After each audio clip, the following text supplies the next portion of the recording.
Hello दोस्तों, कैसे हो सब लोग। चलो आज क्लास 10th के लेसन कार्बन एवं इसके यौगिक का टॉपिक पढ़ रहे हैं संश्लेषित बहुलक। आप पहले बहुलक पढ़ चुके हैं ना। क्या होता था बहुलक कि जब छोटे छोटे बहुत सारे अणु आपस में जुड़ जाते थे एक श्रृंखला में और बड़े अणु का निर्माण करते थे, उसको हम बहुलक कहते थे। जो छोटे छोटे सरल अणु बहुलक का निर्माण करते थे, उन छोटे अणुओं को क्या कहते थे? एकलक। क्या कहते थे? एकलक। और एकलक से बहुलक बनने की प्रक्रिया को क्या कहते थे? बहुलकीकरण। बस बच्चों, पिछले एपिसोड में हमने प्राकृतिक बहुलक पढ़ लिया था, जिसमें हमने पढ़ा था प्राकृतिक रबर, और आज हम पढ़ रहे हैं संश्लेषित बहुलक।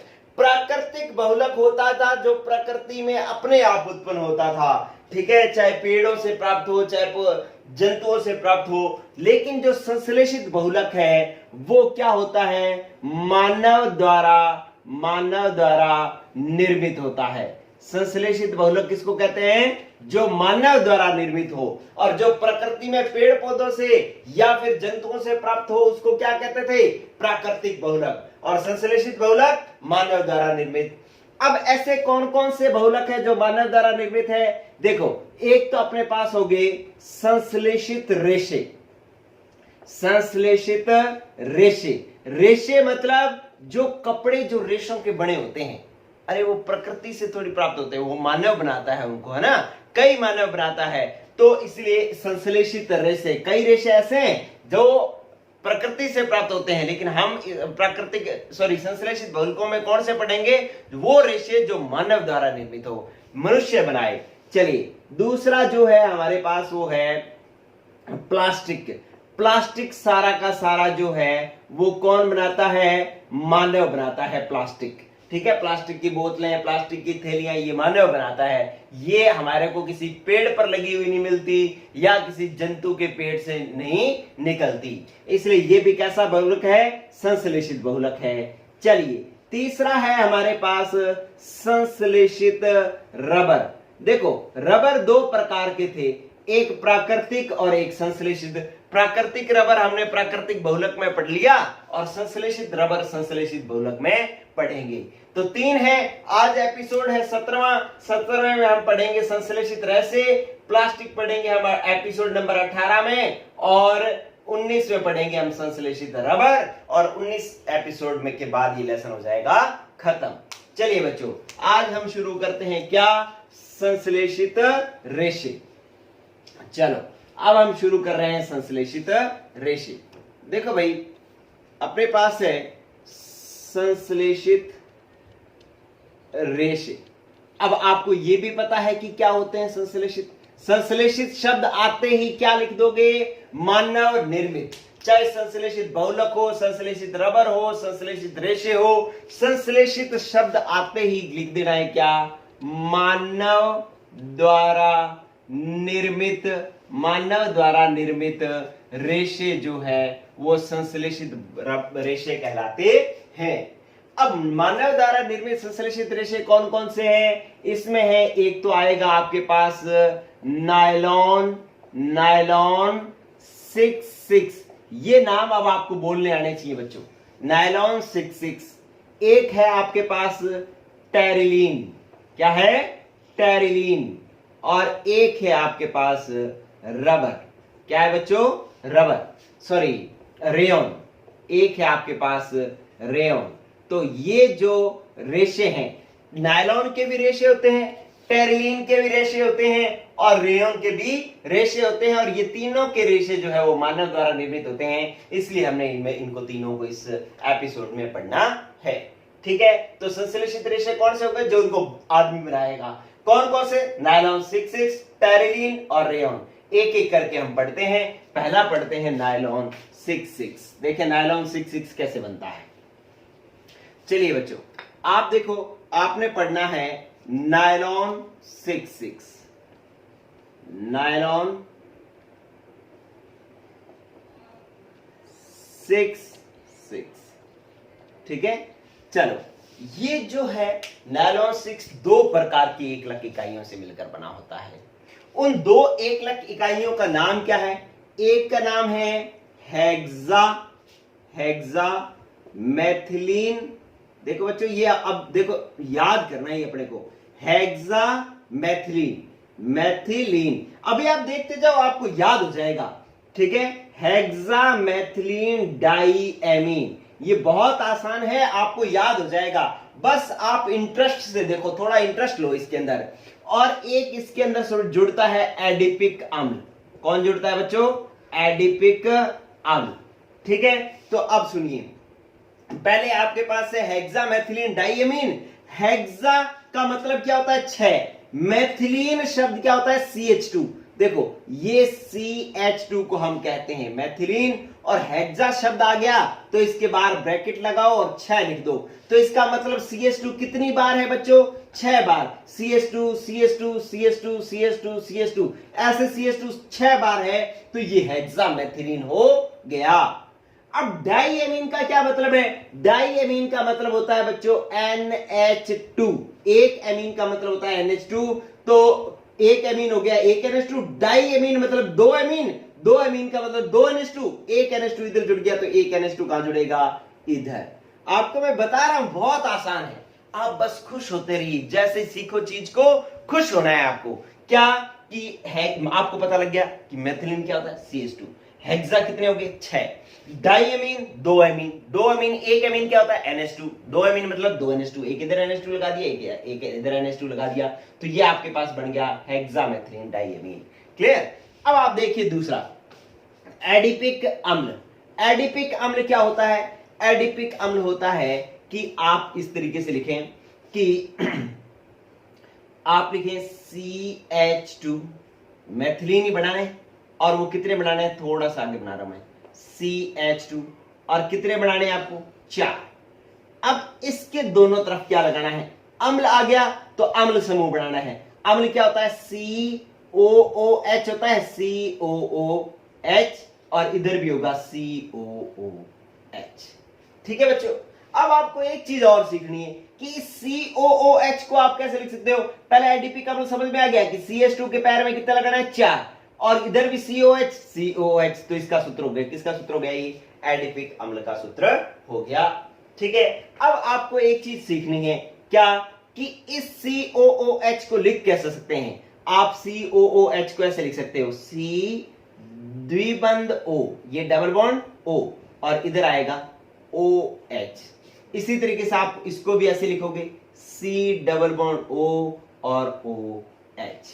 ये दोनों सूत्र याद हो गए बच्चों आपको? ठीक है, अब क्या करना है कि मैंने आपको कहा है कि इन दोनों इकाइयों से जुड़ करके नायलॉन 6 बनाना है, तो इन दोनों को जोड़ना आना चाहिए। ये मैंने इनके बीच में प्लस का निशान लगा दिया। अब ये जुड़ेंगे कैसे? देखो, जुड़ेंगे इस तरीके से बच्चों कि आपको यहां पर मैं नीचे यहां पर बना देता हूं इसको जोड़ करके। कैसे जोड़ना है? इस NH2 को मैं ऐसे लिख सकता हूं, NH और H। अरे NH2 था, 2 का मतलब क्या होता है? 2, तो मैंने 2 बार H लगा दिया, H और H। ठीक है, यहां पर भी ये NH2 है, इसको भी आप 2 बार H कर दो, ये लो H और H। अब होना क्या है कि यहां से एक H और एक H और ये वाला OH, ये दोनों मिलकर के जल निकाल देंगे। क्या निकल जाएगा? जल। जल क्या होता है? H2O। देखो यहां से H2 और एक O, H2O, जल निकल गया।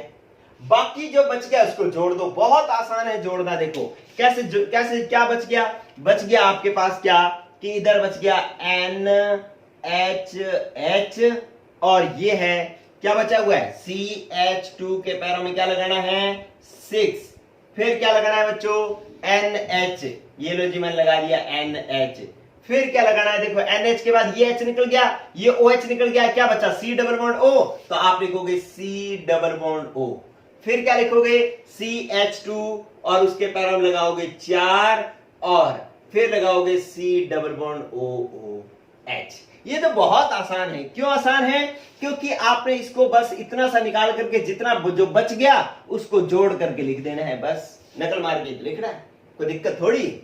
चलिए, अब आपके पास ये हेक्सामेथिलीन डाइएमीन और एडिपिक अम्ल जुड़ गए।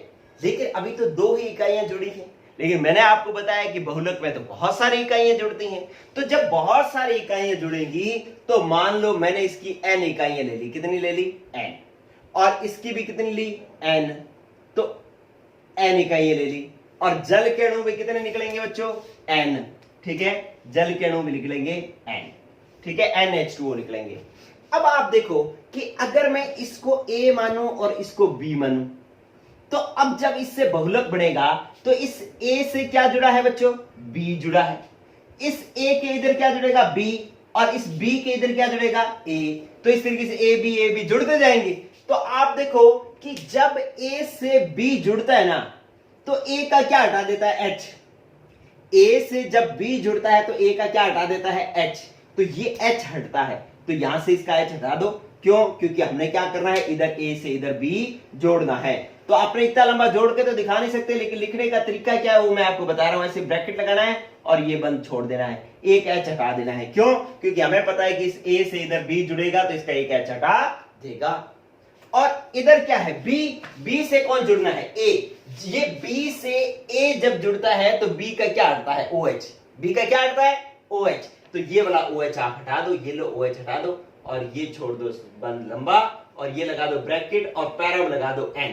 ये लो बच्चों n का मतलब बहुत सारी इकाइयां, ऐसी बहुत सारी इकाइयां जब जुड़ जाएंगी तो ये बहुलक बन जाएगा और इसका नाम होगा नायलॉन 66, ठीक है। तो ये जो बहुलक बन गया इसका नाम है बच्चों नायलॉन 66। क्या आपको कहानी समझ में आई, ठीक है। आपने तरीका सीखना है कि नायलॉन 66 आपको याद क्या क्या रखनी बातें, दो बातें। एक तो नायलॉन 66 किन किन इकाइयों से मिलकर बना हुआ है, हेक्सामेथिलीन डाइएमीन और एडीपी कमल से। हेक्सामेथिलीन डाइएमीन का सूत्र कैसे लिखोगे, हेक्सा मतलब होता है 6, मेथिलीन का मतलब होता है CH2, तो हेक्सामेथिलीन डाइएमीन, डाइएमीन हो गया NH2 और NH2। आपने देखना है NH2 को NHH लिखना है, इसको भी NHH लिखना है।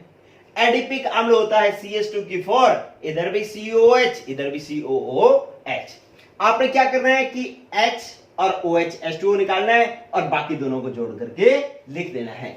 अब आपको पता है कि दो अणु जुड़कर तो बहुलक बनाते नहीं, बहुलक में तो बहुत सारी इकाइयां जुड़ती हैं, बहुत सारी इकाइयां जुड़ती हैं। तो इस A से इधर B जुड़ेगा, B जब जुड़ता है तो A का क्या हटाता है H, तो ये वाला H हटा देंगे, और B से जब A जुड़ता है तो B का क्या हटाता है OH, तो हमने इसका OH हटा करके इधर खाली संयोजकता छोड़ दी और पैरम लगा दिया N, N का मतलब बहुत सारी इकाइयां जुड़ी हुई हैं और बन गया नायलॉन 66। अब मैं एक शब्द बोल रहा हूं जब से ये टॉपिक शुरू किया है, क्या, नायलॉन 66। इस 66 का मतलब क्या होता है कि इस नायलॉन में जो दो इकाइयां होती हैं हेक्सामेथिलीन डाइएमीन और एडीपी अम्ल, इन दोनों में ही 6 कार्बन होते हैं। देखो इसमें कार्बन कितने हुए 6, और इसमें कार्बन कितने हुए 4, एक 5 और एक 6, दोनों में ही 6 कार्बन है, इसलिए हम इसको बोलते हैं नायलॉन 66, ठीक है।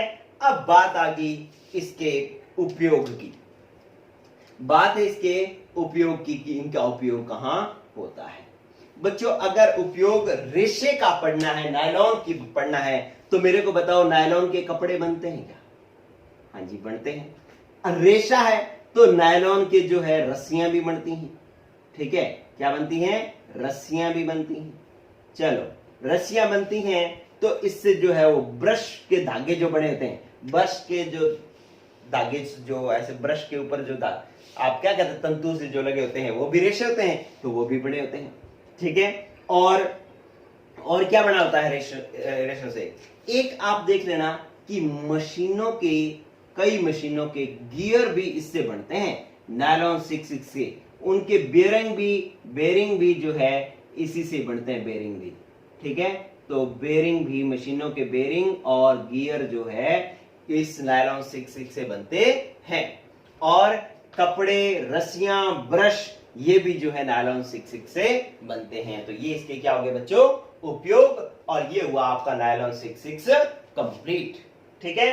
चलिए अब बताओ ये याद हुआ कि आपको प्रैक्टिस करनी है, एक बार लिखने से नहीं होगा, बार बार लिखना पड़ेगा इनको अपने को, ठीक है। चलिए अब मैं आपको दूसरा सिखाता हूं, क्या, टेरिलीन। चलिए इसको मैं कर देता हूं साफ, स्क्रीनशॉट ले लो, बार बार लिखना पड़ेगा तब याद होगा ये।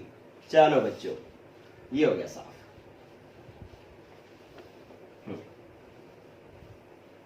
देखो भाई, अब दूसरा कौन सा है? दूसरा है हमारे पास टेरिलीन। टेरिलीन या इसको हम डेक्रोन भी कहते हैं, डेक्रोन। ठीक है, टेरिलीन या डेक्रोन कैसे बनेगा? याद करने के लिए वही तरीका कि पहले इसकी इकाइयां देखनी पड़ेगी। ये इसकी भी दो इकाइयां होती है। कौन कौन सी इकाइयां होती हैं? एक होता है टरथैलिक अम्ल। कौन सा होता है? टरथैलिक अम्ल। एक इकाई तो ये होती है। नायलॉन 6,6 में अम्ल कौन सा था? एडिपिक अम्ल। कौन सा था? एडिपिक अम्ल। और इसके अंदर दूसरा होता है ethylene glycol. Ethylene glycol, glycol. बार बार ये शब्द बोलोगे तब जाकर के ये याद होंगे, ऐसे नहीं याद होंगे। टरथैलिक अम्ल और एथिलीन ग्लाइकॉल को मिलाकर के बनाना है। टरथैलिक अम्ल कैसे होता है बच्चों? आपको क्या करना है कि ऐसे बेंजीन बनानी है। ये लो बेंजीन बन जाएगी, और इस बेंजीन के साथ में यहां पर भी आपको जोड़ना है COOH, और यहां पर भी जोड़ना है CO और OH। ठीक है, दो कार्बोक्सिलिक अम्ल जोड़ना है COOH, COOH। किसके दोनों तरफ? बेंजीन के दोनों तरफ। तो किसका सूत्र बन जाएगा? टरथैलिक अम्ल का। पहले जब हमने एडिपिक अम्ल का सूत्र बनाया था तो बीच में CH2 लिखा था। अब टरथैलिक अम्ल में क्या लिखना है? बेंजीन और दोनों तरफ COOH। एथिलीन ग्लाइकोल का सूत्र क्या होता है? एथिलीन ग्लाइकोल का सूत्र होता है CH2, फिर CH2, और इधर भी OH और इधर भी OH। ठीक है, तो ये आपके पास हो जाएगा एथिलीन ग्लाइकोल।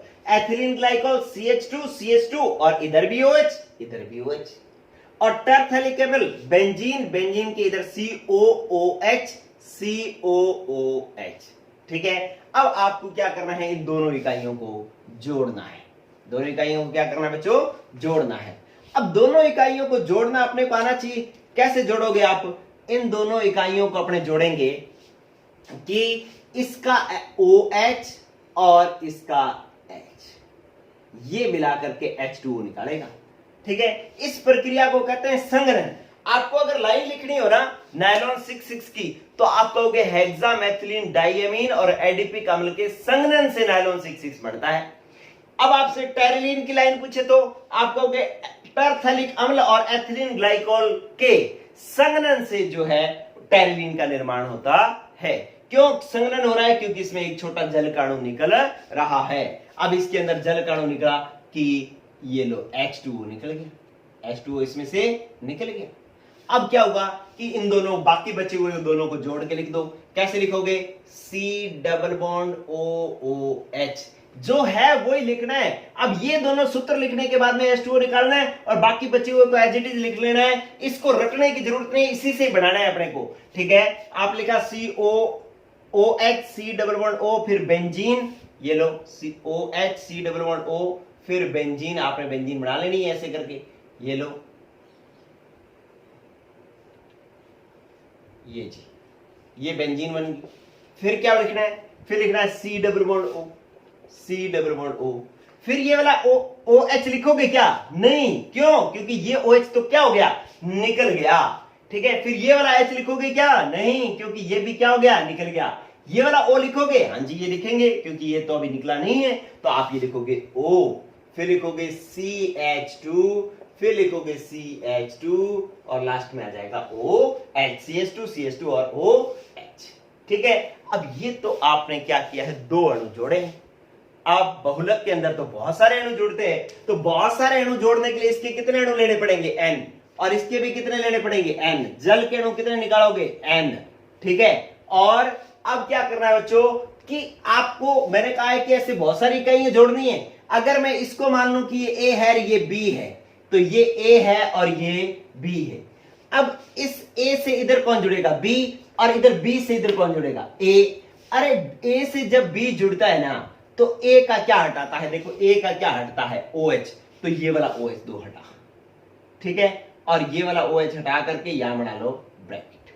इसी तरीके से जब B से A जुड़ेगा, B से जब A जुड़ता है तो B का क्या हटता है? H। तो इसका भी ये वाला H हटा दो, और ये संयोजकता छोड़ दो खाली, और यूं ब्रैकेट लगा करके यहाँ पे पैरों में एन जरूर लगाना है। इस एन का मतलब है कि ऐसी बहुत सारी इकाइयां जुड़ी हुई है।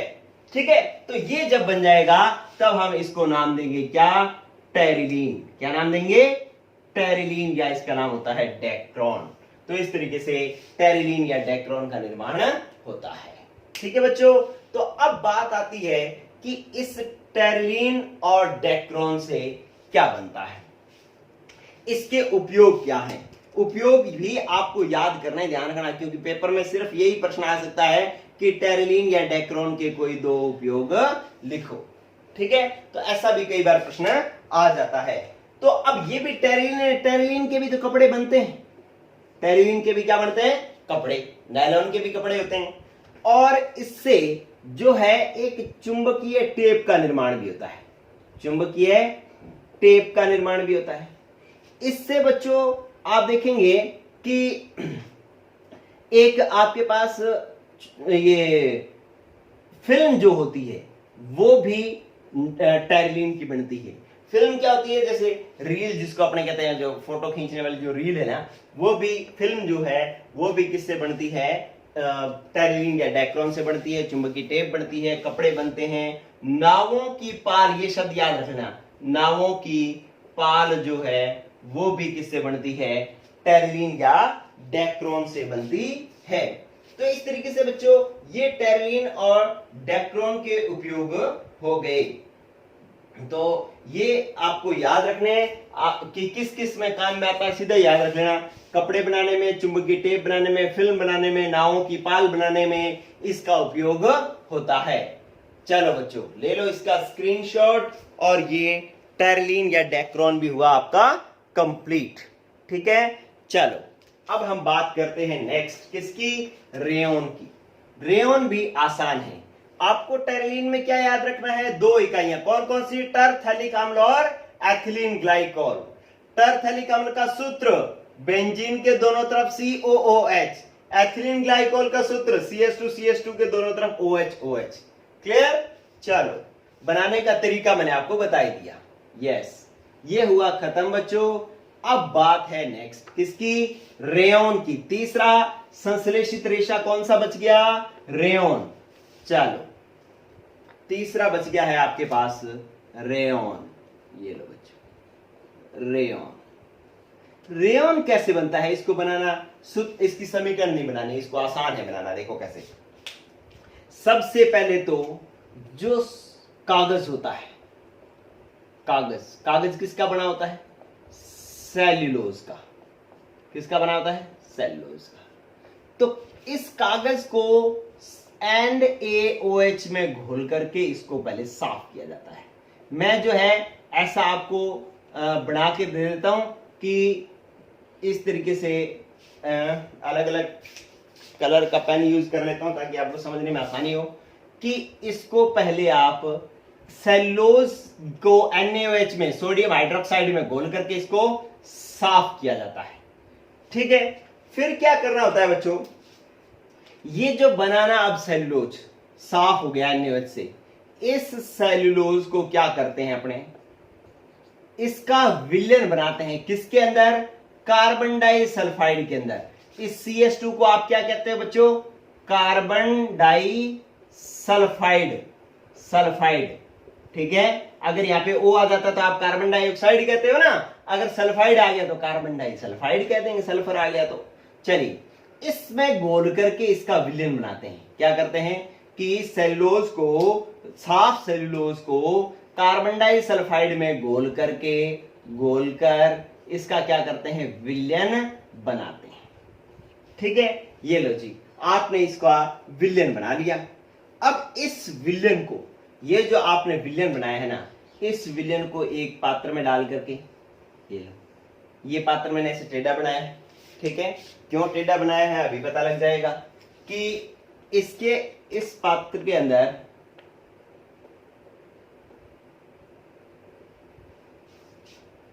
ये आपके पास बन गया विलयन। क्या बन गया? विलयन। इस विलयन को आपने क्या करना है बच्चों? एक छलनी में से गुजारना है। बारीक छिद्र वाली एक छलनी है। ठीक है, इस तरीके से ये मैंने बना रहा हूं, क्या बना रहा हूं, छलनी बना रहा हूं। ये लो, ये बारीक छिद्र वाली छलनी है। ये तो मैंने बड़े बड़े छिद्र बना दिए, लेकिन आपको पता होना चाहिए बारीक छिद्र वाली है, ठीक है। तो आपने क्या किया कि इसमें से इसको, ये लो, ये गिराते हुए मैंने इसको टेढ़ा क्यों बनाया, अब समझ में आ गया, इसलिए क्योंकि इसको इसके ऊपर से गिरा रहा हूं मैं, ठीक है। अब इस छलनी से जब बारीक छिद्रों में से निकलेगी, ये क्या है, पहले लिख लें कि ये है बारीक बारीक छिद्र, ठीक है। इन बारीक छिद्रों में से इस विलयन को गुजारा जाता है। इस बारीक छिद्रों में से जब ये विलयन गुजरता है तो इसको इसमें से गुजरने के बाद इसको किस में डाला जाता है, इस तरीके से एक पात्र में डाला जाता है। किसमें, ये लो, ये एक पात्र में डाला जाता है। इस पात्र में क्या भरा हुआ है, इस पात्र में भरा हुआ है H2SO4। क्या भरा हुआ है, सल्फ्यूरिक अम्ल। इसमें भरा हुआ है H2SO4, H2SO4, ठीक है। इसको क्या कहते हैं, H2SO4 को सल्फ्यूरिक अम्ल।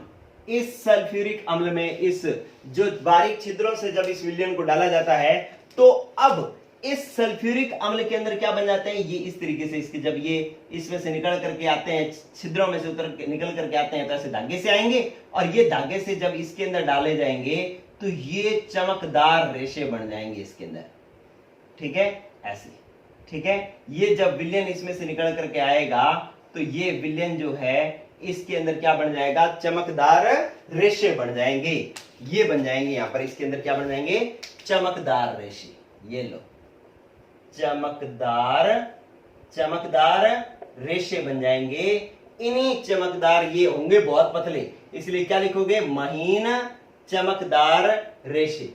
महीन चमकदार रेशे बन जाएंगे। इन्हीं महीन चमकदार रेशों को ही क्या कहा जाता है, रेयॉन कहा जाता है, ठीक है। तो ये लो, ये रेयॉन बनाने की विधि होगी आपके पास। क्या किया बच्चों, दोबारा समझ लो। आपने पहले इस कागज को NaH में घोल करके साफ कर लिया। साफ करने के बाद में उस सेलुलोज को कार्बन डाइसल्फाइड में घोल करके विलयन बना लिया। इस विलयन को बारीक छिद्र वाले छलनी से निकाला। तो ये निकलने के बाद में जब इसके बारीक छिद्रों में से निकला और किसमें डाला है फिर इसको, सल्फ्यूरिक अम्ल में। तो सल्फ्यूरिक अम्ल में महीन चमकदार रेशे बन गए। यही जो है वो क्या है, रेयॉन है। तो आपको स्टेप ध्यान रखना है, पहले NaOH में साफ करना, फिर कार्बन डाइसल्फाइड में डाल करके विलयन बनाना, फिर विलयन को महीन छिद्रों में से गुजारना, और फिर इस गुजरे हुए विलयन को किसमें डालना, सल्फ्यूरिक अम्ल में। तो ये 4 स्टेप आपको याद रखने और आपका रेयॉन बन जाएगा, ठीक है। तो अब बात आती है कि रेयॉन का आप क्या उपयोग करते हो। रेयॉन के भी क्या होते हैं, कपड़े होते हैं, ठीक है, वस्त्र के धागे होते हैं और दरियां होती हैं। तो इसके बाद एक जो है लिखना, क्या इसका उपयोग। देखो बच्चों, मैंने जो जिस तरीके से बनाया है ना, आपको नोट्स भी ऐसे ही बनाने हैं ताकि जो है आपको याद करने में आसानी रहे, ठीक है। फटाफट आप याद कर लें, जब आपको दोबारा रिवीजन करना हो तो फटाफट याद कर लें, इसलिए ऐसा ही बनाना है आपको। चलिए, उपयोग क्या है, उपयोग है एक तो वस्त्र के धागे बनाने में इसका काम में आता है, और दूसरा किस काम में आता है, दरियां बनाने में। किसमें, दरियां बनाने में ये काम में आता है। तो रेयॉन का उपयोग तो बहुत ही आसान है। वस्त्र देखो, कपड़े सब में ही आए हैं। नायलॉन 6 के भी कपड़े बनते हैं, और जो टायरलिन के भी कपड़े बनते हैं, रेयॉन के भी कपड़े बनते हैं।